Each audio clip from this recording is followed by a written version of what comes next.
Nous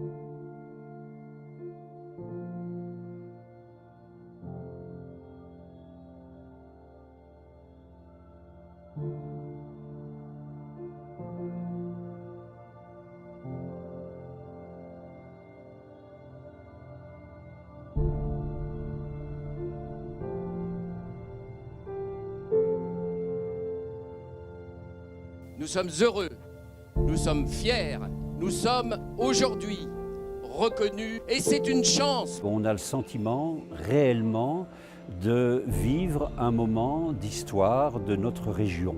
C'est un grand bonheur pour toute la Champagne. C'est, je crois, le moment de rendre hommage à toutes les générations qui nous ont précédés et qui ont créé ce patrimoine extraordinaire. Un grand moment d'émotion pour toute la Champagne. C'est une reconnaissance totale et on va dire mondiale. C'est un aboutissement et puis le début d'un avenir prometteur. C'est un grand plaisir et une grande fierté parce que ça vient après 10 ans d'efforts, de construction de cette candidature. Je crois qu'il y avait une puissance d'évidence qui fait qu'il ne faisait absolument aucun doute que la Champagne devait être inscrite. On a une responsabilité supplémentaire d'enrichir, d'entretenir ce patrimoine et de le léguer encore plus beau et d'être un relais, un témoin pour les générations futures. Adopt it.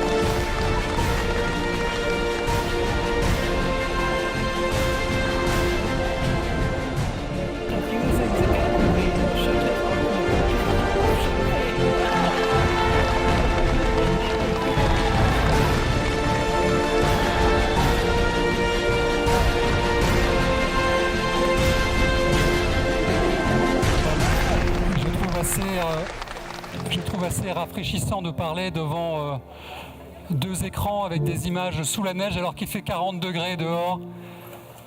Mais c'est normal, le champagne, ça se boit frais.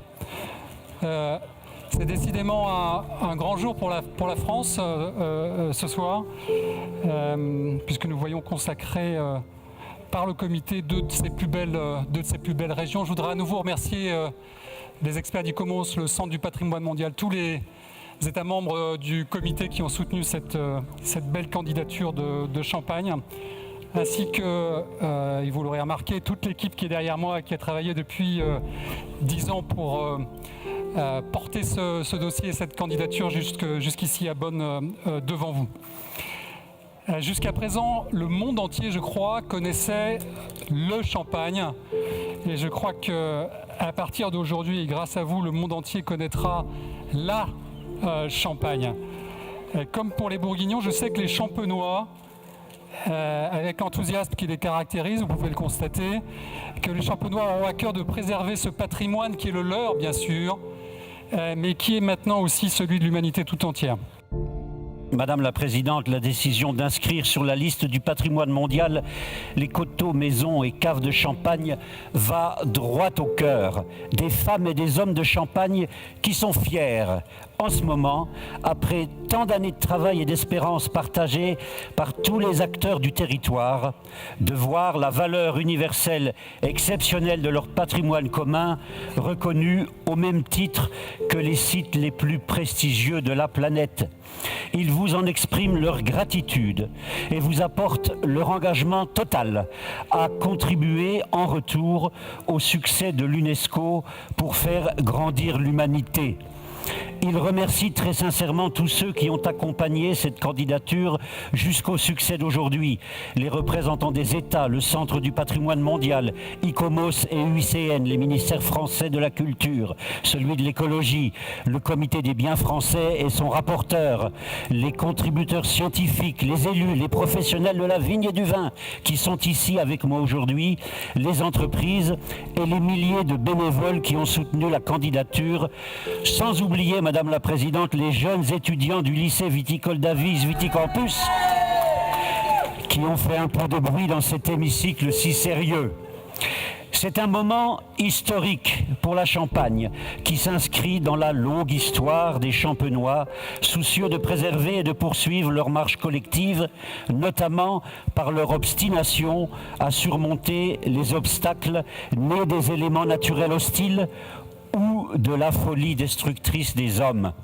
L'image symbolique du champagne vint de la célébration, de la réconciliation, du bonheur et de la paix, confère à cette décision d'inscription une dimension toute particulière qui dépasse la simple ambition de préservation d'un bien, fût-il exceptionnel. L'actualité, nous l'avons vu, nous confirme malheureusement que même notre patrimoine le plus emblématique n'est pas à l'abri des pires destructions. Tel a été, jusqu'à un passé récent, le destin de la Champagne, où périodiquement toutes les armées du monde sont venues régler leurs comptes. Elle s'en est toujours relevée. C'est aussi cette dimension de la renaissance et de la fraternité entre les peuples que l'UNESCO a voulu distinguer dans un formidable message d'espoir. Oui, à l'image du champagne qui célèbre la fraternité, l'harmonie des peuples est pour l'humanité une valeur universelle fondamentale. Oui, être inscrit au patrimoine mondial est une grande chance pour la Champagne de participer au rapprochement des peuples par la culture. Oui, tout simplement. Être heureux et le célébrer est légitime dans notre monde d'aujourd'hui. Voilà, Madame la Présidente, le message précieux pour les hommes de ce siècle que délivre l'inscription aujourd'hui des coteaux, maisons et caves de Champagne au patrimoine mondial. Alors oui, j'ose le dire, osons le dire tous ensemble, bonheur et champagne pour tout le monde.